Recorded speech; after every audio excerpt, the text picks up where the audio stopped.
So, Colin Callender, it's been a really busy spring for you, with not just kind of you're the producer of the biggest hit on Broadway right now of Harry Potter and the Cursed Child, but you have two projects that have made their American television debut this season, both adaptations of really classic literature.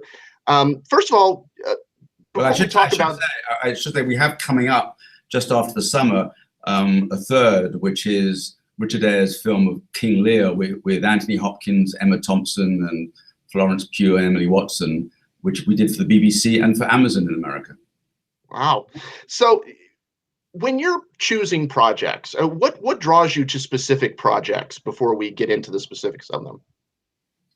I think we're all looking for great stories with wonderful characters, and that somehow speak to a contemporary audience. And as it happened in both cases, Howard's End and Little Women, the central characters were women. And for different reasons, which we can go into, I felt both projects had a relevance and had a timeliness that would speak to a contemporary audience. And so let's talk about, the first project, which is the new adaptation of E.M. Forster's Howard's End. I mean, this is a beloved novel and has already had a very successful Oscar-winning film version. What drew you to wanting to recreate this story in 2017? The great thing about television is that there is a form in television which frankly is the limited series or the mini-series, which is unique to television. It doesn't exist anywhere else. And the great thing that it gives you is time to tell the story. And when you take a book like Howard's End, there are certain imperatives that dictate how you would tell it if you have to tell it as a single drama in one go, in one sitting. But the ability to tell the story and explore the characters and the relationship over 3 hours or 4 hours in the case of Howard's End is a great luxury to a dramatist, and it allows you to explore the book in a way that you can't necessarily explore in a single film. It's particularly true, for example, of Little Women, where in all the movies, almost invariably, the character of Jo emerges as the central character simply by force of the storytelling requirements. Whereas in the context of 3 hours, Heidi Thomas is able to explore all the sisters and the mother as well, and deepen those relationships and explore the characters more fully. And with Howard's End, I think one of the things that might take some people by surprise is the fact that you have this beloved British novel and film that's been adapted by an American screenwriter and playwright, Kenneth Lonergan. Was that your idea to offer it to Kenneth Lonergan, or how did he come into this? Yeah, I mean, we heard he might be interested in doing an adaptation of a classic novel. He had read the novel earlier on when he was younger, and he read it again. And at first he said he didn't want to do it. At first he felt that the novel itself had certain sort of limitations in terms of its storytelling that wouldn't actually lend itself to the screen. He felt that the characters at times, the emotional life of the characters wasn't fully explored in the book, and he didn't fully understand through the book why certain characters got together. And so he was resistant initially, and I said to him, look, that's exactly why you as a dramatist would be fascinating to adapt the book, because you would bring, you'd be reverential to the original book, you'd do right by the original book, but you'd also add your own particular point of view. So it would actually be Ken Lonergan's adaptation of Howard's End rather than anybody else's adaptation. And it's the Ken Lonergan adaptation that we would be interested in doing. And if you think about his work over the years, from Margaret to You Can Count on Me, to Manchester by the Sea, his movies have very strong and interesting women at the center of them. And the big difference between the movie of Howard's End, the Merchant Ivory movie, which is a glorious movie, and the miniseries, is that in the movie, the central characters really were the characters played by Anthony Hopkins and Emma Thompson, Mr. Wilcox and Margaret Schlegel. In the television miniseries, in our version of it, the central characters are really the two sisters. The character of Margaret Schlegel and her younger sister, Helen Schlegel, played by Hayley Atwell and Philippa Coulthard. And the emotional resonances and the sort of contemporary sense of these two sisters, two smart young women trying to find their way in the world, in a man's world, and how do they navigate that and be true to themselves, is a sort of complex and messy process.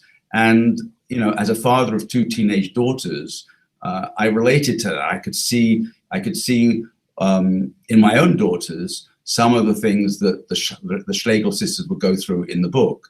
And so what Ken really brought to the adaptation is a sort of modern sense of a sort of modern wit and energy to the writing, which is true to the original E.M. Forster, but nonetheless makes it feel fresh and of the moment rather than a dusty period piece. And that's one of the things that really struck me about Howard's End, is that it feels in many ways like it's a story that could be told at any time period, but in the time period that we're in right now, not just with, you know, it's clear kind of, you know, I hesitate to use the word feminism, which sometimes has a negative connotation, although it shouldn't, with also this kind of class issue that comes on between them. Do you think that modern audiences, do you think that this particular piece is just perfectly timed for this particular period? As it happens, I do, in ways that I don't think we could have ever predicted when we started out on this. This notion of young women sort of navigating the challenges of a male-dominated world is right at the core of the drama. And of course, that couldn't be more current and sadly, in some senses, more front page. And so I think that that it has an extraordinary contemporary resonance that goes beyond actually what we expected when we set it out. I mean, I don't think that I think that the challenge of young women in today's world, in a man's world, was a challenge or an issue that was relevant before all the sort of Harvey Weinstein revelations, but I think it has taken on a much sharper focus in the wake of that. And the way also, particularly with the Henry Wilcox character played by Matthew Macfadyen, that character could easily be a type. He could easily be seen as a you know, stiff upper lip, you know, classist, and yet there's real dimension to him, I think, in terms of he's a man who is in the midst of changing times. Was that a conscious effort to make him a more kind of fleshed out character than maybe he was in the original film? Yes, I think that again, it's the benefit of having 3 hours to tell the story, but also we didn't want this miniseries to be a sort of a pale imitation of the Merchant Ivory movie, which, as I say, is an extraordinary film. But we wanted to do something different. We wanted to explore different textures and different aspects of the characters. And I find, in particular, Matthew Macfadyen's interpretation of Mr. Wilcox very moving and completely different to Anthony Hopkins' interpretation of the character. That's one of the great things that happens when different actors play similar roles. But you know, that's a tribute to Ken's writing and certain moments that Ken created. For example, there's a wonderful scene where Margaret takes Mr. Wilcox to a sort of vegan restaurant in Covent Garden in London, and the character of Mr. Wilcox couldn't be further out of his depth. but it's a delightful scene. It's really utterly charming, and Matthew McFadden plays Mr. Wilcox in the most endearing way. And it's moments like that that add depth and texture to the characters that in a movie might otherwise would never probably make it to the screen. Even if it was in the script, it would probably ended up in the cutting room floor. So I think that I think Matthew's nuanced performance is glorious, and so when you get to the end and he sort of reveals himself, it's very, very moving and very powerful. I think it's a tremendous performance. Now, Little Women is just. Let me just say this though: I can't possibly compliment Matthew in that way without saying, without talking about Hayley Atwell. I do think that Hayley Atwell's performance is utterly extraordinary. I think it's the best performance of her career. I think the famous Just Connect scene, the scene where there's a scene in the middle of the miniseries where Hayley, as the older sister, has to tell her younger sister that she's going to get married to a man that her younger sister doesn't really think that her older sister should be marrying. And it's just the two of them sitting quietly in a room, talking to each other, and it's just a fantastic scene. And I think that Hayley Atwell shows a range and a capacity as an actress in this that we haven't seen her deliver before. Not because partly because of Ken's extraordinary writing, but there is a sort of you watch Margaret, you watch Hayley Atwell grow up over the course of the 4 hours from a young woman trying to find her way into a grown up, and it's just an extraordinary performance. And if ever there was a performance that was Emmy worthy, this is one of those performances. It's just breathtaking. I couldn't agree more, actually. I want to talk a little bit about Little Women, because this is in many ways such a kind of the reverse. I mean, this is such a beloved American story, and what I found interesting in watching this is, again, how contemporary it felt. It never felt like a period piece. It felt like it could have been told at any time, in any time period. What drew you to want to tackle this piece? Well, it's interesting because in the case of, there are two parts to your question. The first is that we were drawn to it because the BBC wanted to have a Christmas special for Christmas last year, and famously, of course, Little Women starts with the scene with the line of dialogue: "Christmas wouldn't be Christmas without any presents." And the book is every bit as revered and beloved in England as it is in America. And so when we went back to the book and thinking about it in the context of Christmas, it was startling to think about, again, much in the same way that Howard's End was spoke to or could speak to a contemporary audience. It was startling how relevant and of the moment Little Women was. Now, in the case of Howard's End, it was Ken Lonergan's writing and the energy of that writing and the wit in that writing that makes it feel very contemporary. Hattie MacDonald, who directed it, did a marvelous job, but it was Ken's writing that was at the core of making that feel very fresh and of the moment.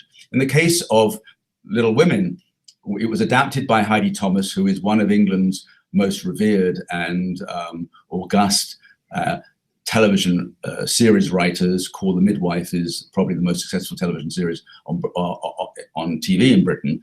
And she's an extraordinary writer. And it turns out that the book was her favorite book ever since when she first read it when she was 8 years old. So she adapted it beautifully. But what we felt we needed in terms of the energy, the direction of the piece was a director who really was a younger director who hadn't done a period drama before. And we found Vanessa Caswell, who had done a a very startling and sort of impressive debut with a drama called 13, about a young 13-year-old girl growing up in the inner city. And so Vanessa brought a great energy and sort of dynamic quality to her direction, with the way she used the camera and the way the camera moves, and the intimacy of the composition of the shots with the camera, how close she gets. She actually said very early on, when we were talking to her about the possibility of her directing it, that she saw she saw the camera as the sort of another member of the family in the room with the sisters, a sort of fifth sister to the four March sisters. And I think you find, as you watch Little Women, that's what the camera is. The camera is sort of in there, in the space of those characters in a way that's very intimate, and as a result, very powerful and very moving. And one of the things that's really interesting is the casting of that. You have, on one hand, you have these stage and screen giants like Angela Lansbury and Michael Gambon and Emily Watson, but you picked relative newcomers to play the lead roles. Was that a conscious choice to have? Well, you touched on something else that I want. Let me address it for a minute. In terms of Playground's work, we did Wolf Hall, which won the Golden Globe for Best Miniseries, with Mark Rylance in the lead. We did The Dresser with Anthony Hopkins and Ian McKellen, which was a play by Ronnie Harwood as a single drama for Stars. If you look at our work, it's in part distinguished by, or part of our sort of brand, so to speak, as Playground, is that we draw talent from the theatre, film, and television.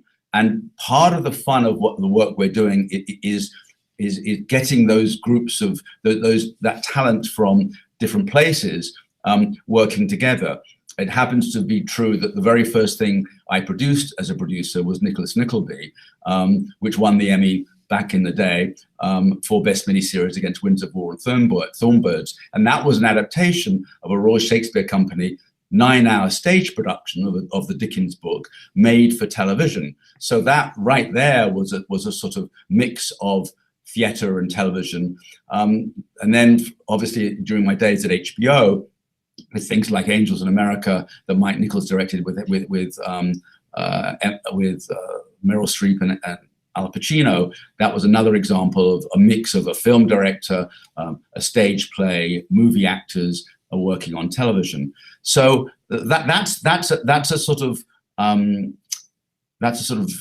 I like to think a distinguishing characteristic of the work that we're doing. And it's interesting to note that for all the conversation about movie stars and the great golden age of television, it was 2003 that Mike Nichols directed Angels with that cast. It was Emma Thompson again. It was Al Pacino, Meryl Streep, Jeffrey Wright, and that was also the same year that Gus Van Sant directed a film about Columbine called Elephant. That won the Palme d'Or. So that's what we were doing in those golden age, those sort of Camelot days of HBO. So now I've forgotten what your original question was.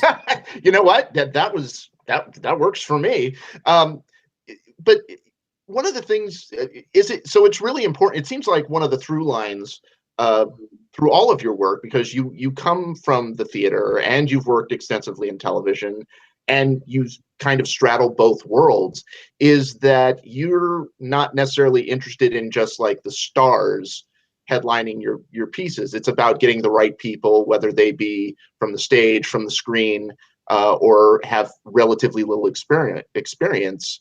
Is that fairly accurate? Now I remember what your original question was. But yes, in answer to that question, absolutely. And Wolf Hall is the perfect example of that.